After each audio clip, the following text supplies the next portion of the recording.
Rumble 2025 is now very close, I can smell it. You know what the best thing about this event is, the surprise appearances. I mean, it's half the reason to watch, and straight off the bat, if I was going to put somebody in that damn thing or have them come back in 2025, it would be Big E. But the only reason I'm not saying Big E is because his is health related, so when it comes to health and happiness, that's all I wish for the guy. But if he is able to come back in the next 12 months, please know this, I will be doing the dance of joy. I love that man, and I really just want him to be happy. I thought about Becky Lynch too, but I think it's inevitable that she does come back eventually when she is ready to return after her much-deserved break.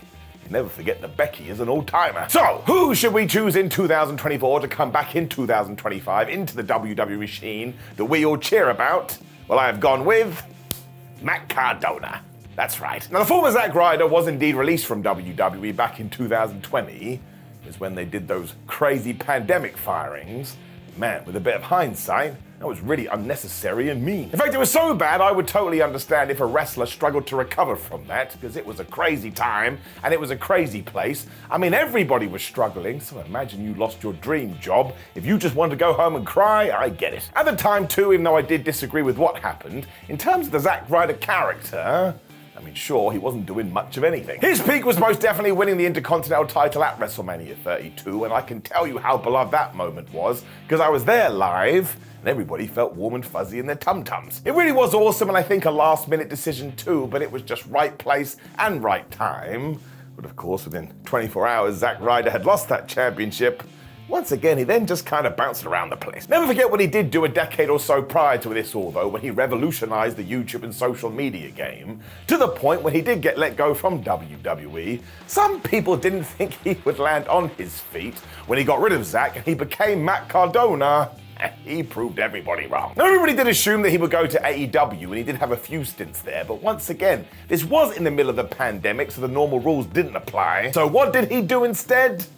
Became always ready. Now, while there will be some fans who pretended they called this from the beginning, no, they did not. And seeing Cardona become the king of the indies surprised everybody, especially because very early on, he went to GCW and he had that Death War Bloody match with Nick Gage. This was so damn smart, even though it was horrific, because I guess to tie it into a WWE idea, it was a little bit like when Randy Orton took on Cactus Jack, or when Triple H did the same thing a few years prior. All of a sudden you looked at the same individual and went, wow, they feel totally different to me, because I did not realize they were that much of a badass. Matt rode that all the way to the bank as well, and he didn't just stick to the United States of America.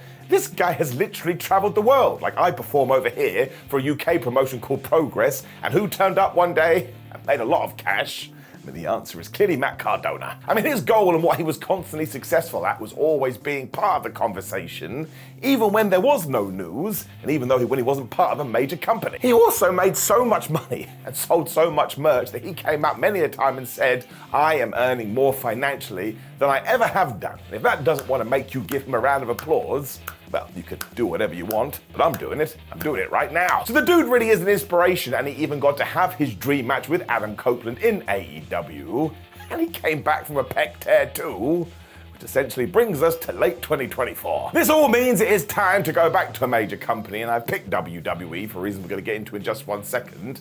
And Matthew has even talked about this in interviews, and make sure you go and get the context. He is even surprised that he hasn't received a major deal at this stage, just because he has been doing so well elsewhere. And this wasn't a wah comment either. He is just supremely filled with confidence, as he should be. Again, go on his social media, or just go check out what he is doing. He is always booked.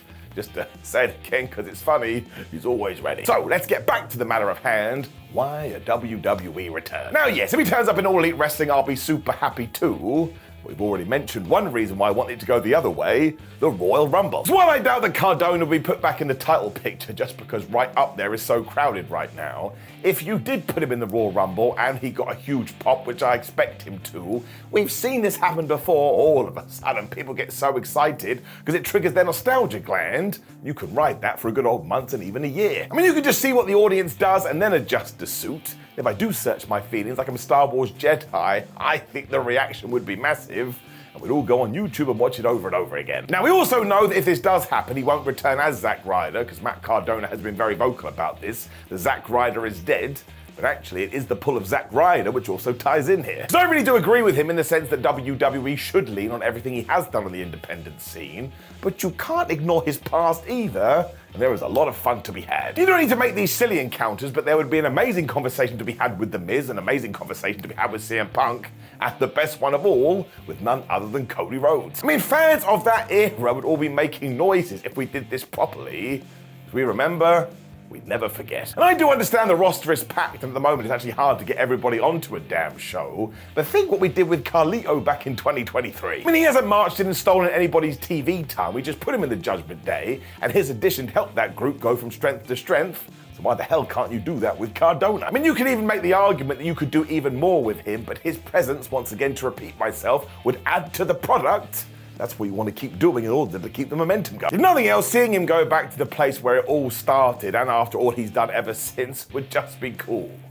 I know that sounds ridiculous, but it's kind of true. I mean, he was fired when the old persona had become a bit of a joke through no fault of his own, went out on the indie scene and set it on fire, and then returned as a brand new person, but also remembering what did happen.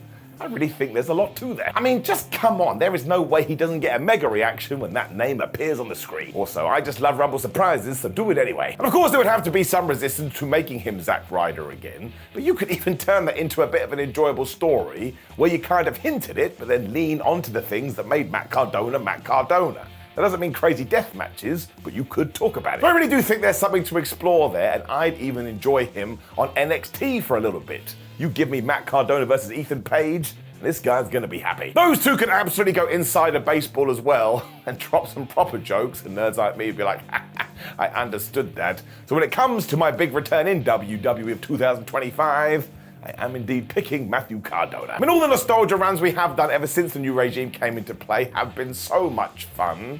Sometimes it actually is what gives the overall card some structure, because I know I'm going to be into the championship and world title stuff, so if all of a sudden I can tap into something from my past and they're being presented in the right way, but once again, I'm just going to be having a good time. I mean, there's no way you're going to drop the ball when it comes to Matt Cardona, because he loves pro wrestling, and I think he really does love WWE, so now we sit in. I don't know what's going to happen. I mean, this isn't going to change anything. I'm just a bored idiot. Goodbye. Also, please now do leave me a comment below with two things. One, do you want to see Matt Cardona back in WWE? But also two, who would be your pick? You can choose anybody you want. Who's the big return of 2025? Then please do like the video, share the video, and subscribe, and click the video that's on the screen somewhere right now for me ranting and raving about more professional wrestling. But otherwise, my friends, thank you very much for joining me as always. And I will see you soon. And I will see you in 2025. Not really sure where time is going.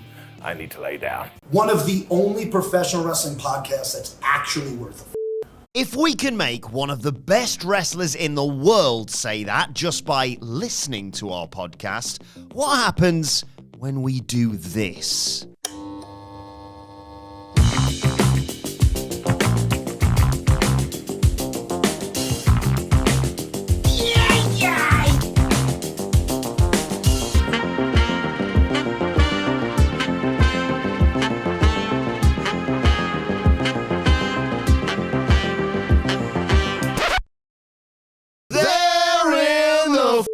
Judgment Day. Yeah. Yahoo! Mountain Dew! Why don't you get some sleep and wake up? Because he's a terrible person who resigned in disgrace. Is it door? Or is he answer no door?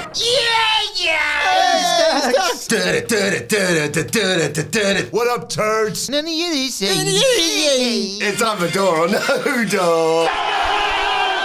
Oh!